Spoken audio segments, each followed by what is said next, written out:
નમસ્કાર ખેડૂત મિત્રો, હું માધવજીભાઈ સાવલિયા, ક્રાંતિ એગ્રીટેક અમદાવાદથી.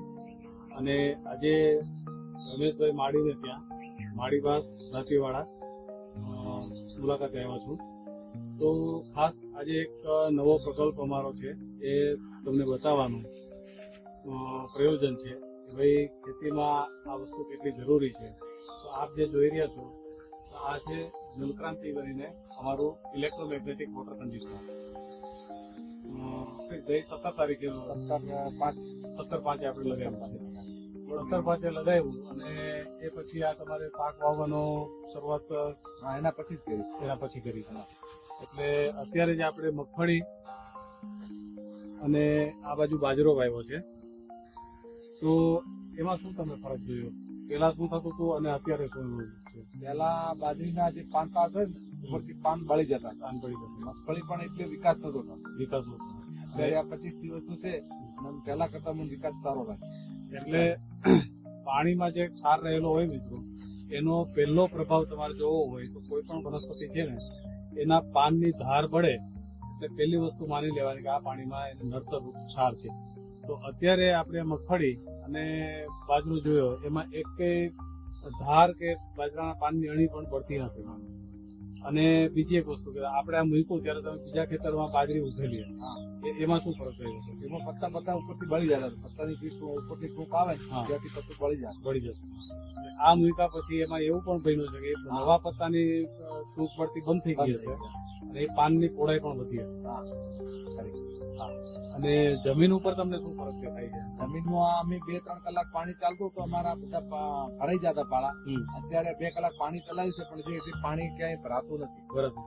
અને કદાચ જાબલા ભરાયેલા હોય તો એ શોષી જાય. એટલે આ જ વસ્તુ છે, જે ક્ષાર છે ને, ક્ષાર કેવું કરે કે જમીનને બાંધી નાખે, કડક કરી દે. એટલે જે પાણીને જે સીપેજ નહીં થાય. જયારે આ ક્ષારનું વિઘટન થઈ ગયું, આ મશીનથી શું થાય છે કે ભાઈ એનાયન અને કેટાયન, ધન ભાર અને ઋણ ભાર પાણીમાં જે હોય, દાખલા તરીકે કેલ્શિયમ કાર્બોનેટ છે તો એક ક્ષાર બન્યું. આ મશીન શું કરશે કે કેલ્શિયમ અને કાર્બોનેટ બંનેને અલગ કરી દેશે. એટલે કેલ્શિયમ છે આપણા માટે ફર્ટિલાઇઝર બની ગયું, ખાતર બની ગયું, અને કાર્બોનેટ છે એ ઋણભાર છે, એનો પછી કોઈ રોલ રહેતો નથી. એટલે ક્ષારને તોડી નાખી છે. આ મશીનની દોરી એવી છે કે ક્ષારને અલગ એમાંથી કાઢતું નથી, પાણીમાંથી કાઢે નહીં. એટલે જેટલું પાણી બોરમાંથી આવે છે એટલું જ પાણી આપણે એક ટીપું વેડફાયા વગર એ ઉપયોગમાં આવે છે. અને એમાં રહેલા ક્ષાર છે એનું વિઘટન થઈ જાય એટલે એક ક્ષાર જે આપણા માટે નડતરરૂપ હતા એ આપણા માટે ખાતર બની જાય. આવો આનો પ્રભાવ છે. અને એના હિસાબે શું થાય કે ભાઈ ક્ષારનો તૂટી ગયો, એનો વિઘટન થઈ ગયું એટલે જમીનમાં આખી પોરોસિટી આવી જાય. જમીનમાં છે તે એકદમ પોચું પડી જાય. અને એ પણ તમે આ પાક પૂરો થાય તમે ખેડતો ને ત્યારે તમને એવો પ્રભાવ મળશે કે એક ખેતરમાં ઢેફા કદાચ નીકળશે જ નહીં. અને કદાચ ઊંડું તમે ખેડ કરો ઢેફા નીકળશે તો ઢેફા એટલા પોચા હશે કે પગ લાગે ને તો ભાંગી. એ તો અનુભવ મેં કરે. જે વખતે આ તો વરસાદ થયો નથી, જે ઓરવણ કરીને વાવેતર કર્યું, પેલા જે ખેડ કરતા આ પાણી ગયા પછી મેં ઓરવણથી ખેડ કરી, એમાં જમીન એકદમ પૂણી થઈ. એક જ બે પાવર રાખીને ઓર કરીને વાવેતર કર્યું. 2 પાવર આયકા હતા. મતલબ પેલા જે ભેપા પડતા જગ્યા એટલી પૂરી નથી રહેતી. આ પેલા વાવેતર કરીને જગ્યા બધી છૂટી થઈ. એટલે મિત્રો એક કહેવત છે ને, તરણા આડો ડુંગર.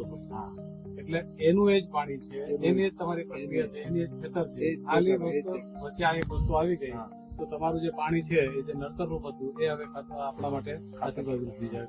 જે ખતરનાક હતું એ ખાતર બની જાય આપણા માટે. તો આવું આનો કોન્સેપ્ટ છે મિત્રો. અને આ જલક્રાંતિ વસ્તુ એવી છે કે એક જ વખત એને ફિટ કરવાનું, ફિટ એન્ડ ફોરગેટ, ફિટિંગ કરી અને ભૂલી જવાનું. આમાં જે ઇલેક્ટ્રોમેગ્નેટિક છે એટલે પાવરના સપ્લાય આપવો પડે. તો એ પણ અંદર સ્ટાર્ટરમાંથી જેને છેડ આપેલા છે એટલે જેવું મોટર આપણી ચાલુ થાય એની સાથે ચાલુ થાય અને મોટરની સાથે બંધ થઈ. અને એની અંદર એવા કમ્પોનન્ટ છે કે ઓછામાં ઓછા 15 વર્ષ આ સિસ્ટમને કઈ થતું નથી. હા, કદાચ જો પાવરમાં ઝટકો આવે તો આમાં પ્રોબ્લેમ થાય, પણ એ પ્રોબ્લેમમાં એવું છે કે આમાં બહારની સાઈડ એક ફ્યુઝ મૂકેલો છે. અને એ ફ્યુઝ કેવો કે ભાઈ ઓટોમેટિક કારમાં જે ફ્યુઝ આવતો હોય ને એ ફ્યુઝ પ્રમાણે આપણને ગમે ત્યાંથી મળે એવો હોય. એટલે એની સિક્યોરિટી સેફટી માટે એક બહાર ફ્યુઝે મૂકેલો છે. એટલે એક વખત યુનિટ મૂકી દો એટલે ઓછામાં ઓછા 15 વર્ષ આનો કોઈ ખર્ચો નથી હોતો કે કોઈ એની રખરખાવ કે દેખભાળ નથી હોતી. બસ એટલું ખરું કે બહારથી કોઈ એની ઈજા ન થાય એટલું એને સાચવવાનું હોય છે. બાકી એક જ સિઝનમાં તમને તો આ 15 દિવસમાં 25 દિવસનો ફરક દેખાયો છે. એટલે ધીરે ધીરે જમીન એટલી તમારી સુધરતી જશે કે આનું ઉત્પાદન તમારું વધતું જશે.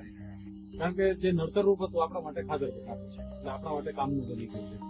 તો મિત્રો આવી એક રમેશભાઈનો પોતાનો અનુભવ અને એક વસ્તુ છે કે ભાઈ સ્વ અનુભવ વગર ખાલી વાતો થાય. ઘણા મિત્રોને આ તમારા વિસ્તારમાં જે ડીસા વિસ્તારમાં આ પ્રોબ્લેમ જે છે જ, પણ મિત્રો ઘણી ઇન્ક્વાયરી પણ આવે છે. પણ રમેશભાઈએ ઇનિશિયેટિવ લીધું કે ભાઈ મારે કરી લેવું છે. એમાં અમારી ખાતરી હતી કે ભાઈ રિઝલ્ટ નહીં મળે તો અમે છીએ તમારી સાથે.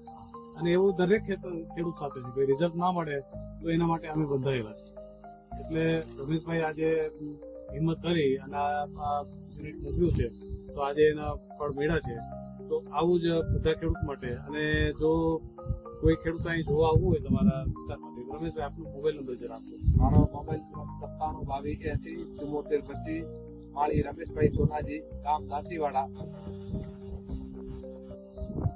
અને હા, રમેશભાઈ પણ પોતે ખેડૂત છે, પોતે કામ કરતા હોય એટલે કદાચ એક વખત લગાડો અને ના ઉપડે તો બીજી વખત ટ્રાય કરવાની અથવા તો સામેથી કોલ કરશે.